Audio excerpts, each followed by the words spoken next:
8장. 엘리사가 이전에 아들을 다시 살려준 여인에게 이르되 너는 일어나서 내 가족과 함께 거주할 만한 곳으로 가서 거주하라. 여호와께서 기근을 부르셨으니 그대로 이 땅에 7년 동안 임하리라.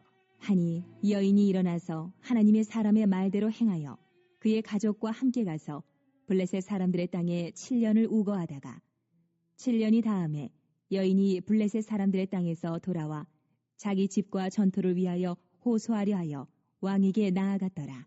그때의 왕이 하나님의 사람의 사환 게하시와 서로 말하며 이르되 너는 엘리사가 행한 모든 큰 일을 내게 설명하라. 하니 게하시가 곧 엘리사가 죽은 자를 다시 살린 일을 왕에게 이야기할 때에 그 다시 살린 아이의 어머니가 자기 집과 전토를 위하여 왕에게 호소하는지라.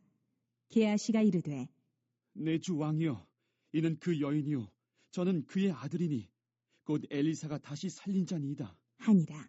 왕이 그 여인에게 물으매 여인이 설명한지라.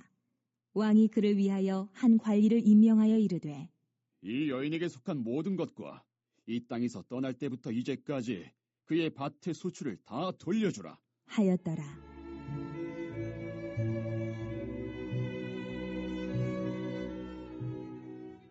엘리사가 다메섹에 갔을 때에 아람 왕 베나닷이 병들었더니 왕에게 들리기를 이르되 하나님의 사람이 여기 이르렀나이다. 하니 왕이 하사엘에게 이르되 너는 손에 예물을 가지고 가서 하나님의 사람을 맞이하고 내가 이 병에서 살아나겠는지 그를 통하여 여호와께 물으라. 하사엘이 그를 맞이하러 갈새 다메섹의 모든 좋은 물품으로 예물을 삼아 가지고 낙타 40마리에 싣고 나아가서 그의 앞에 서서 이르되 당신의 아들 아람 왕 베나닷이 나를 당신에게 보내 이르되 나의 이 병이 낫겠나이까 하더이다. 하니 엘리사가 이르되 너는 가서 그에게 말하기를 왕이 반드시 나으리라 하라. 그러나 여호와께서 그가 반드시 죽으리라고 내게 알게 하셨느니라. 하고 하나님의 사람이 그가 부끄러워하기까지 그의 얼굴을 쏘아보다가 우니 하사엘이 이르되 내 주여, 어찌하여 우시나이까? 하는지라. 대답하되 내가 이스라엘 자손에게 행할 모든 악을 내가 알미라. 내가 그들의 성에 불을 지르며 장정을 칼로 죽이며 어린 아이를 맺히며 아이벤 부녀를 가르리라. 하니 하사엘이 이르되 당신의 개 같은 종이 무엇이기에 이런 큰 일을 행하오리이까? 하더라. 엘리사가 대답하되 여호와께서 내가 아람 왕이 될 것을 내게 알게 하셨느니라. 하더라. 그가 엘리사를 떠나가서 그의 주인에게 나아가니 왕이 그에게 묻되 엘리사가 내게 무슨 말을 하더냐? 하니 대답하되 그가 내게 이르기를 왕이 반드시 살아나시리이다 하더이다. 하더라. 그 이튿날에 하사엘이 이불을 물에 적시어 왕의 얼굴에 덮음에 왕이 죽은지라.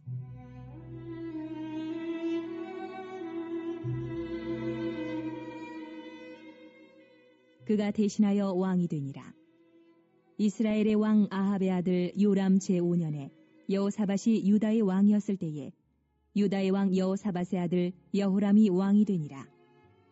여호람이 왕이 될 때에 나이가 32세라 예루살렘에서 8년 동안 통치하니라. 그가 이스라엘 왕들의 길을 가서 아합의 집과 같이 하였으니 이는 아합의 딸이 그의 아내가 되었음이라. 그가 여호와 보시기에 악을 행하였으나 여호와께서 그의 종 다윗을 위하여 유다 멸하기를 즐겨하지 아니하셨으니 이는 그와 그의 자손에게 항상 등불을 주겠다고 말씀하셨음이더라. 여호람 때에 에돔이 유다의 손에서 배반하여 자기 위에 왕을 세운 거로 여호람이 모든 병거를 거느리고 사일로 갔더니 밤에 일어나 자기를 애워싼 에돔 사람과 그 병거의 장관들을 치니 이에 백성이 도망하여 각각 그들의 장막들로 돌아갔더라. 이와 같이 에돔이 유다의 수하에서 배반하였더니 오늘까지 그러하였으며 그때에 림나도 배반하였더라. 여호람의 남은 사적과 그가 행한 모든 일은 유다 왕 역대 지략에 기록되지 아니하였느냐. 여호람이 그의 조상들과 함께 자매 그의 조상들과 함께 다윗 성에 장사되고 그의 아들 아하시아가 대신하여 왕이 되니라.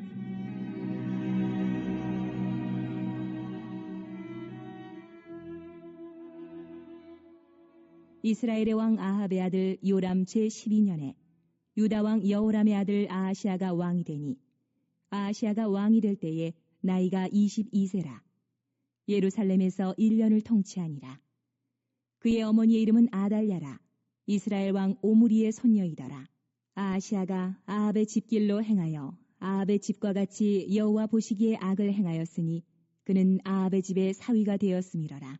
그가 아합의 아들 요람과 함께 길르앗 라못으로 가서 아람 왕 하사엘과 더불어 싸우더니 아람 사람들이 요람에게 부상을 입힌지라.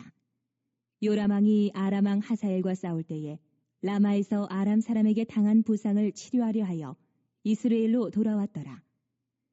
유다의 왕 여호람의 아들 아하시아가 아합의 아들 요람을 보기 위하여 내려갔으니 이는 그에게 병이 생겼음이더라.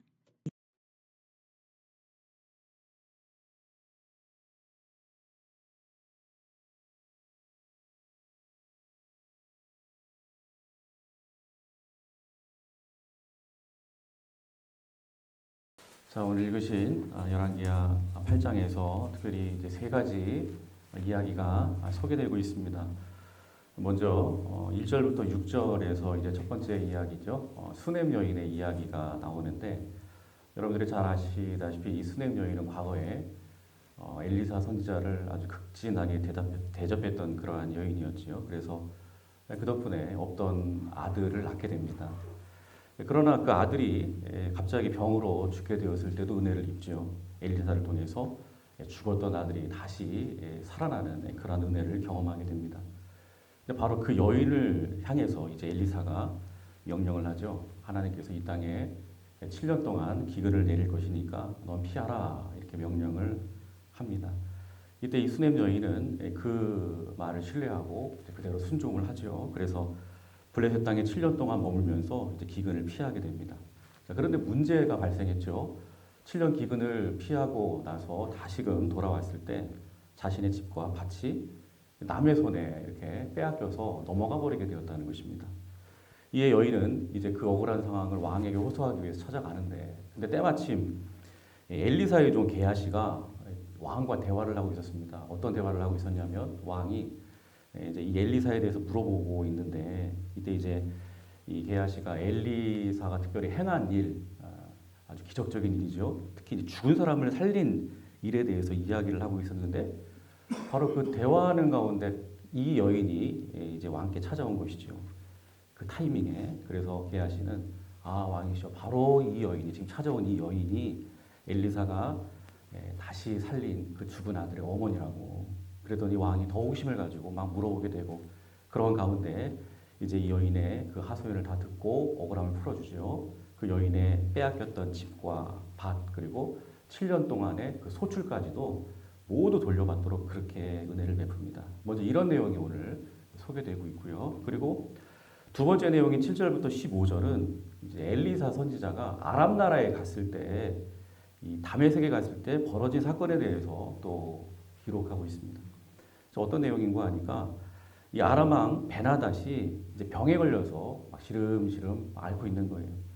그런데 궁금했어요. 내가 이 병에 걸려서 혹 죽을지는 않을까, 살 수는 있을까? 근데 때마침 하나님의 사람 엘리사가 이 아람 땅에 와 있었거든요. 그래서 아들 하사엘에게 이제 예물을 딱 쥐어주고는, 야, 너 엘리사 선지자를 찾아가서 이 예물을 드리면서 내 병이 나을 수 있는 병인지 죽을 병인지 한번 좀 물어봐라, 이렇게 명령을 합니다. 그래도 이방 왕임에도 불구하고 하나님을 한번 의지해보겠다는 그러한 이사죠. 그래서 그 아들 하사엘은 이 엘리사 선지자를 찾아갑니다. 그리고 물어보게 되죠. 저희 아버지가 중환병에 걸렸는데 이거 나을 수 있겠습니까? 죽겠습니까? 그랬더니 엘리사가 아주 묘한 대답을 해요. 자, 10절을 다 같이 읽어보겠습니다. 10절 시작. 엘리사가 이르되 너는 가서 그에게 말하기를 왕이 반드시 나으리라 하라. 그러나 여호와께서 그가 반드시 죽으리라고 내게 알게 하셨느니라 하고. 그렇습니다. 여러분, 이게 낫겠다는 거예요? 아니면 죽겠다는 것입니까? 아리송한 그러한 말을 하고는 엘리사가 그 하사엘을 한참 동안 쏘아봅니다. 쏘아보다가 민망할 정도로 막 쏘아보다가 갑자기 막 눈물을 흘리며 울어요. 여러분 엘리사가 이렇게 말한 이 말의 의미가 뭘까요? 그리고 왜 하사엘을 그렇게 쏘아보다가 울었을까요? 자, 그 12절을 다 같이 봉독해 보겠습니다. 12절. 자, 시작. 하사엘이 이르되 내 주여 어찌하여 우시나이까 하는지라 대답하되 네가 이스라엘 자손에게 행할 모든 악을 내가 알미라.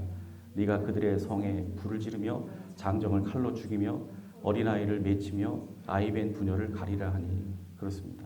훗날 하사엘이 이제 아람 왕이 됩니다. 아버지의 뒤를 이어 왕이 되고, 그런데 이 하사엘이 이스라엘을 침공을 해요. 나중에. 그래서 이스라엘 자손에게 아주 못된 짓을 합니다. 그런 악한 행위들을 하나님께서 미리 파노라마처럼 이 엘리사 선지자에게 다 보여주셨기 때문에 그렇습니다. 그걸 보고서 굉장히 슬퍼진 것이죠. 또 아니나 다를까 오늘 15절에 보시면 이 하사엘이 아주 못된 아들이에요. 이제 분명히 하나님께서 아버지 살겠다고 말씀하셨어요. 살 수 있다. 그런데 집에 가서 어떻게 하죠? 병들어 누워있는 아버지를 젖은 이불로 덮어버려요. 숨을 못 쉬게 해서 질식하여 죽입니다. 그리고 나서 아버지의 왕위를 이렇게 찬탈해버립니다. 그래서 아람 왕이 되죠. 그리고 이제 이 왕이 나중에 이스라엘에게 침공을 하고 아주 못된 짓을 하게 됐다는 것입니다. 예, 자, 이런 내용이 이제 두 번째 이야기고요. 그 다음에 오늘 이제 8장의 세 번째 내용은 16절부터 24절까지의 내용입니다. 근데 여기 보면 특별히 이제 유다의 두 왕에 대해서 아버지 왕, 아들 왕 이렇게 소개를 하고 있는데, 먼저 이 여호람, 그리고 그의 아들인 아하시야 이렇게 소개를 합니다. 근데 이 유다의 두 왕은 공통적인 게 있어요. 그게 뭐냐? 이 북이스라엘의 아주 가장 악한 왕이죠. 바로 아합 왕입니다. 이 아합과 이 아합 가문과 결탁한 그러한 왕들이에요. 그래서 여호람은 아합의 딸인 이 아달랴를 아내로 맞이해서 악을 행한 왕이죠. 그리고 이 아하시아 역시 이제 이 아합 가문의 그 아합의 이제 그 사위가 되어서 이 외할머니인 악한 아달랴의 영향을 받아가지고 역시 아합처럼 그렇게 악을 행하는 왕이 됩니다. 그래서 이 시기에 정말 유다는 종교적으로도요, 또 정치적으로도요, 또 도덕적으로도 아주 굉장히 타락을 하게 되는데요. 그런데 그럼에도 불구하고 19절은 이렇게 말씀합니다. 다 같이 19절을 봉독합니다. 자, 시작. 여호와께서 그의 종 다윗을 위하여 유다 멸하기를 즐겨하지 아니하셨으니 이는 그와 그의 자손에게 항상 등불을 주겠다고 말씀하셨습니다. 그렇습니다. 그럼에도 불구하고 하나님은 이 다윗과 맺은 언약을 기억하셔서 이런 악한 왕들의 횡포에도 유다 멸하기를 즐겨하지 아니하셨다, 보존해 주셨다, 이렇게 말씀하고 있습니다. 자, 이 뒷부분은 뭐 자세하게 또 다른 내용들에 대해서 언급하지 않겠습니다. 시간 관계상. 근데 오늘 이 8장이 이 같은 세 가지 내용으로 우리에게 이제 말씀을 하는데, 이 세 가지 스토리를 딱 묶어가지고 지금 우리에게 뭔가 메시지를 주고자 하는 것 같아요. 여러분, 우리 하나님은요, 어떤 분이실까요? 우리 하나님은 다 아시는 분이에요. 우리 인간들이 어떤 행동을 하게 될지 다 내다보시는 분이시고, 그로 말미암아 어떠한 일들이 벌어지게 될지도 이미 다 아시는 분이십니다. 전지하신 분이시죠. 오늘 첫 번째 수넴 여인의 이야기에서 이제 인간들의 죄악으로 말미암아 이제 그 땅에 7년 동안 기근이 임하게 되고, 그래서 여인이 그 기근을 피해서 7년 동안 자리를 비울 때에 그녀의 집과 또 그녀의 밭, 땅, 이게 이제 악한 인간들이 아주 못됐죠. 잠시 자리를 비웠다고 그거를 다 빼앗아 갑니까? 함부로? 그렇게 빼앗아 갈 것을 이미 다 알고 계셨어요. 자, 그 다음에 두 번째 이야기에서도 하사엘이 이제 아픈 아버지를 죽여요. 그리고 지가 스스로 아람 왕이 되죠. 그래서 장차 이스라엘을 막 침공해가지고 이스라엘을 굉장히 괴롭히게 할 것이라는 것을 이미 다 알고 계셨어요. 하나님은요. 그래서 엘리사가 그런 일을 행할 하사엘을 보고 막 쏘아보면서 그렇게 울었던 것이죠.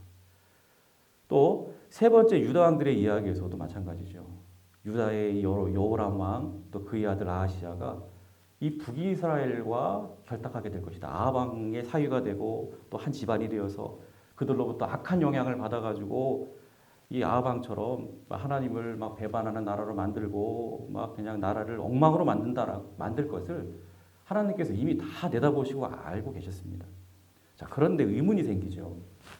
왜 하나님께서는 이렇게 하나님께서 전혀 기뻐하시지도 않는 이런 악한 일들이 인간들을 통하여 벌어질 것을 알고 계셨음에도 불구하고 왜 이거를 막지 않으시고 그냥 내버려 두셨을까요? 수냄 여인이 집과 땅을 이 악한 자들에 의해서 다 빼앗길 것을 알고도 왜 그들을 건드리지 못하도록, 그 땅과 밭을 건드리지 못하도록 그렇게 막지 않으셨을까요? 왜 하사엘이 아버지 베나닷을 막 살해하려고 하는 것을 알고 계셨음에도 불구하고 왜 그 베나닷 보호해주지 않으셨을까요? 또 하사엘이 장차 이스라엘을 침공해서 아주 악한 짓을 서슴없이 저지를 것을 아셨음에도 불구하고 왜 막지 않으셨을까요? 또 여호람과 아하시야가 이 아합 가문과 손잡고 아합에게 또 이세벨의 그 아달랴에게 악한 영향을 받아가지고 역시 악하게 나라를 다스리고 통치하고 악한 왕이 될 것이라는 것을 아셨으면서도 왜 그냥 내버려 두셨을까요? 근데 이런 의미는 이제 성경 여러 부분에서 이렇게 발견되죠. 대표적으로 하나만 더 소개하면 여러분들이 잘 아시는 대로 가룟 유다, 예수님을 은 30에 넘겨버릴 것을 예수님은 다 알고 계셨어요. 그 계획을, 악한 계획을. 그래서 이제 그 만찬할 때 예수님이 그런 말씀하시잖아요. 가룟 유다에게 너 행할 일을 독히 하라고. 다 알고 계셨어요. 근데 알고 계셨음에도 불구하고 왜 막지 않으셨을까요? 여러분, 이 모든 것들의 이유는요, 한마디로 우리 하나님의 깊고 선하신 경륜 때문에 그렇습니다. 이게 무슨 말인고 하니, 우리 하나님은요, 모든 것을 여러분 합력하여서 마침내 하나님의 영광을 위하여, 기쁨을 위하여 선을 이루시고야 마시는 그러한 하나님의 선하신 계획을 항상 가지고 계신 그런 분이라는 거예요. 그러니까 여러분 이 새벽에 잊지 마십시오. 우리 인간들이 아무리 악한 일을 막 계획하고 도모하고 실행한다 할지라도 하나님의 그 선한 계획과 역사하심에는요 전혀 영향을 미치지 않습니다. 전혀 변함이 없습니다. 여러분, 악한 인간들이 수냄 여인의 집과 땅을 빼앗는 악을 저질렀어요. 그럼에도 불구하고 하나님은 어떻게 하십니까? 인간들이 만들어버린 그런 악한 상황, 억울한 상황, 이런 상황 속에서도 수냄 여인처럼 기근을 피하여 떠나라 라고 하는 이 하나님 말씀 앞에 이 하나님을 신뢰하고 하나님의 종 엘리사를 신뢰하고 그대로 순종했던 이 여인, 즉 하나님의 말씀 앞에 철저하게 순종하는 자들을 반드시 어떤 악한 상황 속에서도, 억울한 상황 속에서도 반드시 보호해 주시고, 그리고 잃어버렸던 모든 것들도 다 회복시켜 주신다는 이 같은 하나님의 선한 일하심과 역사하심을 여러분 더욱더 선명하게 드러내게 하신 줄로 믿습니다. 또 베나닷이 아들 하사엘에게 죽임을 당했어요. 그래서 그 일만 보면 참 황당하고 비통한 일이죠. 아버지가 이 아들에게 죽임을 당했어요. 그런데 이 악한, 아주 이런 말도 꺼낼 수 없는 이런 치명적인 이러한 악한 일이 멀리 내다보면요, 오히려 그 악한 일로 인해서 이제 하사엘이 아버지의 뒤를 이어 아람 왕이 되잖아요. 근데 그 악한 하사엘이 나중에 하나님께 쓰임받습니다. 어떻게 쓰임받느냐? 하나님의 징계의 막대기를 쓰임받아요. 그래서 이 범죄한 이스라엘을 악으로부터 돌이키는데 이 하사엘이 약한 도구로 이렇게 쓰임을 받게 되었다는 거예요. 또 유다의 여호람과 그의 아들 아하시야, 이 아합 가문과 결탁한 그런 악한 왕들이죠. 그래서 뭐 종교적, 정치적, 도덕적으로 유다를 막 타락하게 만든 왕들로서 마땅히 하나님께 심판받아야 함에도 불구하고 하나님은 그저 다윗과 맺은 언약 때문에, 여러분 그 언약 하나 때문에 이 유다를, 이렇게 악한 왕들이 막 악을 서슴없이 저지르고 그럼에도 불구하고 그 유다를 완전히 버리지 않으셨다, 이렇게 말씀하고 있는데 그렇습니다. 인간왕들이 아무리 악하고 또 악해도 여러분 그 악함이 결코 우리 하나님의 언약, 즉 약속을 흔들 수 없는 줄로 믿습니다. 오히려 그 악을 통해서 하나님의 언약의 신실함과 그 하나님의 은혜가 더욱 선명하게 분명하게 그렇게 드러나게 하시는 그런 하나님이시라는 거예요. 그러니까 여러분 이 새벽에 여러분 잊지 마십시오. 이처럼 우리 인간들이 아무리 악을 계획하고 저질러도 물론 그 악한 일을 저지르는 그 순간들만큼은 하나님도 굉장히 답답하세요. 또 아프십니다. 그리고 인간들에 의해서 예수님께서 십자가에 못 박혀 돌아가셨을 때도 하나님이 너무 마음이 아프셔서 눈물을 흘리시잖아요. 그러나 하나님은 그런 악이라도 인간들이 저지른 그 어떠한 악이라도 결국에는 이처럼 당신의 선한 뜻을 이루는 도구로 막 거꾸로 사용해 버리시는 그러한 참으로 멋지고 오묘하신 경륜의 하나님이신 줄로 믿습니다. 그래서 여러분 가룟 유다가 아까도 언급드렸지만 예수님을 악인들에게 넘겼어요. 그래서 십자가에서 처절하게 죽임을 당하셨지만 그러나 하나님은 오히려 그 십자가라고 하는 인간들이 만들어버린 그 슬픈 일을 통해서 오히려 이 죄악 가운데 있는 모든 인류를 구원하는 길을 열어주시는 그런 선한 역사를 이루셨다는 것입니다. 그러므로 여러분 혹시 악을 보셨습니까? 그리고 그 악이 여러분들의 삶 가운데 주변에 막 득세하는 가운데 여러분들이 막 그런 일들에 관련되어 가지고 오늘의 이 엘리사처럼 마음이 아프고 막 억울하고 그래서 울고 계시는 그러한 성도님이 계시지는 않습니까? 여러분 그래도 우리 하나님을 절대 신뢰하시기를 축복합니다. 절대로 악이 승리하는 일은 결단코 없어요. 악이 절대로 이기지 못합니다. 인간들에 의해서 악이 일어나고 막 이해할 수 없을 만큼 막 득세해도 결국 그 모든 것들이 하나님의 선하신 경륜과 그분의 뜻대로 선한 역사하심대로 다 결국에는 되어질 것이기 때문에 그렇습니다. 오늘도 그런 믿음으로 우리 하나님을 바라보고 의지하면서 우리 하나님의 선한 역사를 기대하시면서 인내하며 끝까지 승리하는 우리 모두가 되시기를 바라고 그와 같은 하나님을 오늘도 주일을 맞아 예배드리면서 찬양하고 높여드리실 수 있기를 주님의 이름으로 축원합니다. 기도하겠습니다.